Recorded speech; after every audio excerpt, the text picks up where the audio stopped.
Hello विद्यार्थीगण, मैं इसके कश्यप। अंधेर नगरी चौपट राजा, टके सिर भाजी टके सिर खाजा, ये कहावत भारत के अतीत से चला आ रहा है, जो वर्तमान सरकार या बीपीएससी के द्वारा जो दिया गया है शिक्षक की वैकेंसी के लिए प्रक्रिया, वह इसको चरितार्थ करता है। अब आप जरा एक सिंपल तरीके से सोचिए, क्या ये अनुच्छेद 16 अवसर की समानता का उल्लंघन नहीं है? अवसर की समानता का उल्लंघन है कि नहीं है?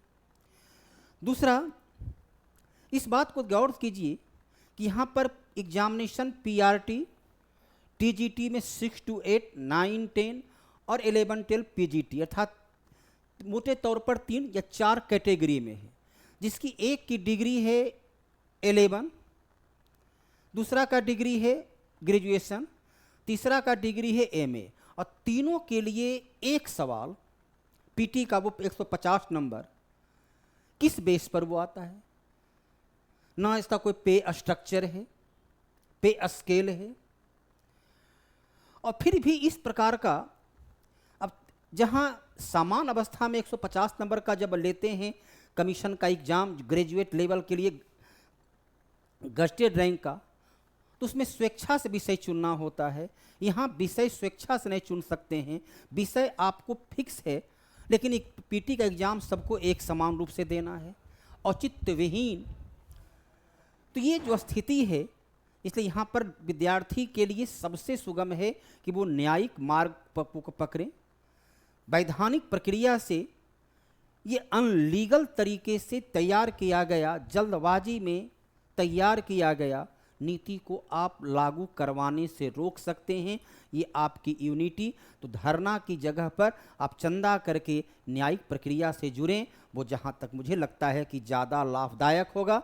आगे इस पर आप स्वयं विचार करें कि आखिरकार जहाँ कहना है कि योग्य विद्यार्थी नहीं आए, तो यदि वो साइंस का विद्यार्थी है, यदि वो चलिए पॉलिटिकल साइंस का विद्यार्थी रहा है, उसने पॉलिटिकल साइंस के बारे में पढ़ा, अब उसके सामने हिस्ट्री, ज्योग्राफी, मैथ, बायोलॉजी तो किस प्रकार से उत्तीर्ण कर पाएगा? तो जो योग्य विद्यार्थी हैं, जो अपने अपने विषय के दक्ष हैं, वो तो पीटी में ही फेल कर जाएंगे। तो फिर तो वही आया, खोदा पहाड़ निकली चूहिया, जिसका कोई औचित्य नहीं है। इसलिए इसकी वैज्ञानिक तरीके से परीक्षण करके, या तो यदि पीटी लेना है तो 3 पीटी लीजिए, तीनों के विषय के आधार पर पीटी लें, अन्यथा इस पीटी का कोई औचित्य नहीं है। इससे आपको सुयोग्य विद्यार्थी नहीं प्राप्त हो सकता है, इससे तुलनात्मक रूप से और अयोग्य विद्यार्थी प्राप्त होगा। आगे विद्यार्थी को भी इस पर विचार करना है कि उसके योग्यता, उसके साथ अवसर की समानता का खुले तौर पर उल्लंघन है, तो उसे अनुच्छेद 32 या 226 का आधार लेकर सीधे न्यायालय में रिट जारी करना, न्यायालय जाना चाहिए और न्यायालय से रिट जारी करवाकर इसको रोकवाना है। आगे आपको इस पर निर्णय लेना है। धन्यवाद।